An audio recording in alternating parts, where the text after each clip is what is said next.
Será que é possível ser feliz cursando uma pós-graduação e depois trabalhando nesse meio? Né?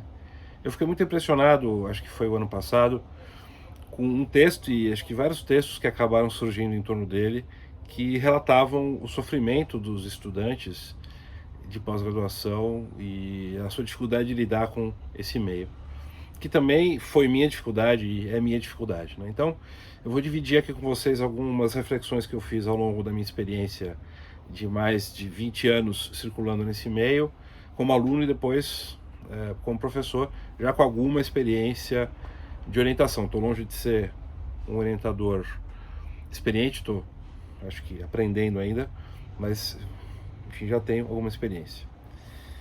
Acho que duas coisas importantes que eu queria dizer para vocês, né? A primeira é a seguinte, que existe um sofrimento que eu acho que é conjuntural, né? Que está todo mundo sofrendo, que é o sofrimento do atual governo. Então, acho que existe um fator bastante complicador, assim, que complica muito a nossa vida, que é ver o quanto esse governo despreza o nosso trabalho, despreza a nossa atividade. Isso é dito expressamente, e também muitas vezes está expresso em cortes de verba ou não aumentos de verba, enfim, etc. Então acho que eu não vou falar disso porque eu acho que está todo mundo discutindo esse problema em outras instâncias. Existem formas de se tentar, né, combater isso. Está todo mundo fazendo isso, acho que, enfim, alguns mais na linha de frente, outros menos. E eu espero que essa questão seja resolvida, né, ainda esse ano. Vamos torcer para isso e ver se, né, esse novo governo que vier trata melhor, né, esse capital humano que tem sido formado e que é caro formar, né, e que tem muito a oferecer ao país, né. Uma segunda coisa, né, que acho que dá pra gente conversar, que é o seguinte: existe um sofrimento, eu acho, que é meio inescapável dessa atividade e dessa função, que é essa pressão que a gente sente de produzir coisas de qualidade, produzir coisas relevantes, né, que contribuam de fato para a reflexão das pessoas e eventualmente para mudar a nossa própria realidade, né, para transformar as políticas públicas, transformar, enfim, a nossa legislação e transformar a forma como a maneira pela qual as pessoas veem, né, o direito. Esse é um sofrimento que pode ser produtivo, no fundo, se ele for bem implementado, né, se a gente lidar bem com ele, e do qual não dá para escapar, né? Não dá para garantir que todo mundo vai produzir sempre um texto relevante ou que o seu trabalho vai ser sempre absolutamente relevante para a história da, quer dizer, humanidade. Mas uma coisa que dá para fazer, eu acho que todo mundo deveria fazer, é trabalhar sempre olhando para o seu campo de pesquisa e para os seus colegas e para as suas colegas, nacionais quer dizer, estrangeiros, olhando a produção que está sendo feita, né? E olhando também e falando com essas pessoas para se perguntar como é que eu posso ser útil, né? Como é que eu posso produzir um texto, como é que eu posso produzir uma pesquisa empírica que ajude todo mundo a refletir sobre um assunto que ainda esteja, né, pouco desenvolvido ou que tenha sido pouco tematizado. No campo da pesquisa empírica, eu acho que isso aí dá para encontrar em cada esquina. Nada praticamente foi estudado no Brasil de maneira sistemática e séria, porque a nossa universidade é muito recente, inclusive em termos de América Latina. No direito, a pesquisa empírica tem sido valorizada, né, há pouco tempo. Mas tem muita coisa para fazer e dá para se fazer muita coisa nesses campos. Então vale a pena sempre pensar, quer dizer, olhar dessa maneira. Como é que eu posso ser útil? O que eu posso oferecer para esse campo? Se for na teoria também, tem muita coisa a ser pesquisada, autores e, enfim, autoras que nunca foram objeto de uma tese ou de uma dissertação, né? Acho que eu sou capaz de dizer para os meus orientandos e para as minhas orientandas, eu tento fazer isso, por onde eu acho que eles podem ir, o que não está sendo estudado, o que pode ser relevante. Segue quem quer, né? Os mais inteligentes têm seguido, as mais inteligentes têm seguido, acho que tem dado certo.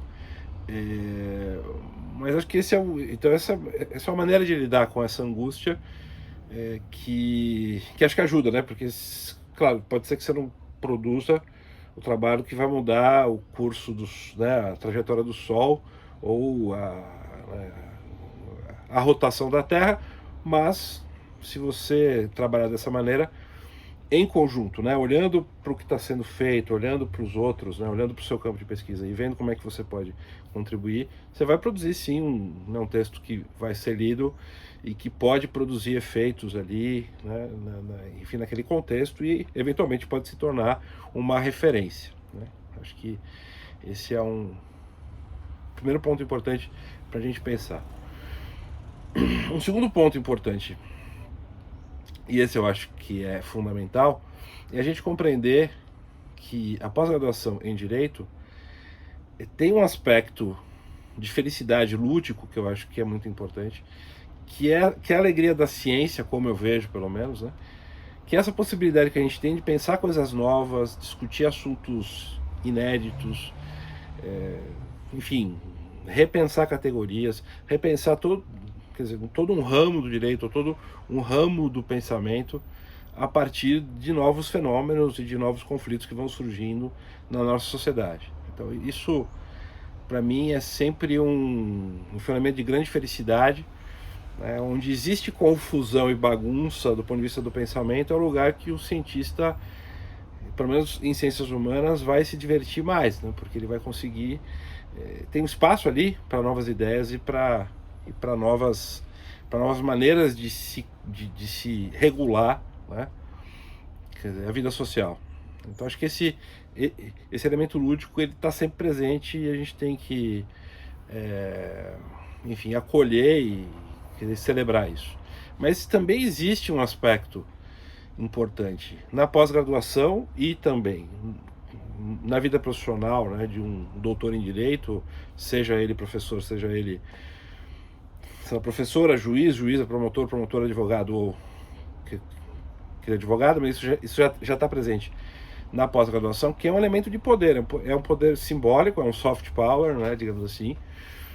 Isso não necessariamente vai te dar mais dinheiro, pode ser que dê, em parte, mas pode ser que não, né? Tem gente que não é doutor e ganha muito mais do que eu, evidentemente, né? Tem gente que é professor e ganha muito mais do que eu, basta ser professor de cursinho. Aí ganha muito mais mesmo, né? Enfim, não sei como é que tá agora, mas tinha gente que andava de helicóptero. Mas isso te dá uma posição no espaço onde você tiver de autoridade. E tem gente que se mata por ter essa posição, né? E que gosta de ter essa posição e, enfim, e que na verdade muitas vezes pensa a pós-graduação só, né, em função disso, só de obter quer dizer, esse poder, né? Mas veja, a gente não pode ser ingênuo, né? A gente não pode ser ingênuo. Eu, claro, aprecio muito mais a questão lúdica e a felicidade do saber, né? A gente não pode ser ingênuo, e quanto antes a gente perder a ingenuidade em relação a esse aspecto de poder que está presente também na pós-graduação, mais felicidade a gente pode sentir, né, exercendo essa função. Não dá para pensar nem o estudo na pós-graduação e nem depois a carreira profissional sem ser uma combinação entre essas duas coisas, ao menos no contexto em que a gente está numa sociedade, enfim, que em parte, né, valoriza, né, muito as questões de status, né, as questões de acúmulo de riqueza. Não é exatamente ainda uma sociedade igualitária, é uma sociedade muito hierárquica, né, hierárquica tanto quanto a distribuição de riqueza, quanto a distribuição de poder simbólico, né? Então, não dá para a gente ignorar esse aspecto. E assim, ler o livro do Thomas Kuhn, A Estrutura das Revoluções Científicas, foi muito importante para mim. É um livro muito citado e pouco lido, todo mundo fala da ideia de paradigma, mas ninguém para ler o livro. Como se já soubesse, mas assim, eu recomendo que vocês leiam. Assim, para mim funcionou como uma espécie de terapia, né? De fato, porque eu comecei a compreender uma série de episódios que aconteceram na minha vida profissional, na minha vida como estudante, episódios que me incomodavam, tipo uma crítica violenta que eu sofri, não vou falar lugar, né, e nem pessoa, que não é muito elegante, não vou localizar, mas assim, críticas que eu sofri muito violentas, reações que tiveram a minha pessoa em certos ambientes, empregos que eu não consegui, várias coisas com as quais eu me frustrei. Eu percebi que em parte elas são devidas às relações de poder que estão envolvidas nesse campo, né? Porque, por exemplo, se você quer inovar em qualquer campo do pensamento, você necessariamente está questionando, mesmo que você não queira, se seja uma pessoa humilde, se você seja uma pessoa tranquila, mas você vai estar questionando teorias que estão postas e pessoas que estão sentadas em cadeiras as quais elas ascenderam, né, em função de um certo modo de pensar ou de um certo autor ali que elas tratam como autoridade. Então é natural que quando alguém proponha uma teoria nova, ou uma visão diferente, ou uma interpretação diferente, essas pessoas se sintam atingidas, e nem sempre as instituições estão preparadas para essa divergência de opinião, e nem sempre as pessoas estão preparadas para serem questionadas, né? Então isso é importante perder a ingenuidade em relação a isso para se situar melhor. Não estou justificando nenhum abuso, não estou justificando nenhum tipo de violência que se possa fazer em nome disso, né? Claro que existem situações de abuso psicológico, situações de agressividade excessiva, situações de fraude em concurso, a gente sabe que existe, né? Situações enfim, de favorecimento, quando você vai fazer uma seleção de emprego, né?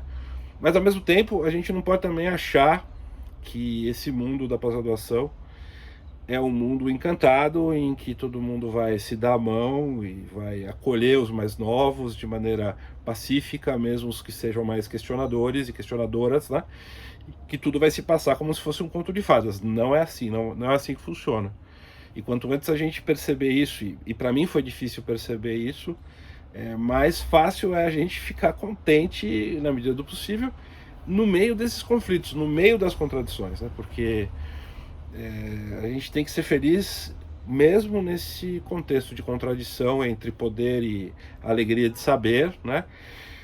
Diante da angústia de querer produzir alguma coisa relevante e não saber se vai ser relevante, se a gente não construir a nossa felicidade aí e acolher esses problemas como nossos problemas, a gente não vai conseguir realmente ser feliz nessa função. Ressaltando sempre, claro, né, que excessos, abusos, de fato, violências, agressividade, enfim, assédio sexual, assédio psicológico, aí são casos que têm que ser denunciados e são casos que tem que ser, de fato, quer dizer, fraudes, né? Isso tudo tem que ser levado às autoridades competentes, né, por meio do Ministério Público, se for o caso, né? Não é disso que eu estou falando. Estou tentando chamar atenção para esses elementos estruturais, né? E aí, claro, vai variar do perfil da pessoa, quem está mais ligado ao poder e quem está mais ligado ao saber, a alegria de saber. Isso vai variar também de perfil de professor, perfil de professora, como a pessoa se vê, né? E os dois tipos de ser humano são importantes. A gente precisa de pessoas para gerir a pós-graduação e ocupar os cargos, ser eventualmente ministro, ocupar os cargos em agências de fomento, ocupar cargos, né, no governo, ser chefe de departamento, enfim, a gente precisa dessas pessoas que têm um traquejo para as questões de poder. E também precisamos das pessoas que são criativas, que são mais, enfim, ligadas à pesquisa de forma mais pura, etc., né? Todas essas pessoas são extremamente importantes, e é importante ter consciência da presença desses elementos na nossa vida. Bom, é isso, espero que essa reflexão, né, enfim, ajude vocês, e principalmente que vocês consigam, enfim, construir um espaço de bem-estar, né, nesse ambiente, no meio desses conflitos todos, porque eles fazem parte do processo, né? Ao menos nesse momento histórico, né? Pode ser que em outra realidade social, que eu espero que a gente possa construir, as hierarquias não sejam tão importantes, as assimetrias de poder econômico e de poder simbólico sejam secundárias e a gente possa lidar só com a alegria de saber e de pesquisar. Quem sabe a gente consiga construir um mundo assim. E repetindo, esperamos que no final do ano a gente não tenha mais esse governo, que esse fator sim é um fator que pode ser eliminado da nossa existência, né? Acho que esse aí a gente pode, enfim, ninguém contava com isso, né? E a gente não precisa encarar isso como normal. Isso não é normal, nós estamos vivendo uma situação esdrúxula. Espero que ela se resolva em breve.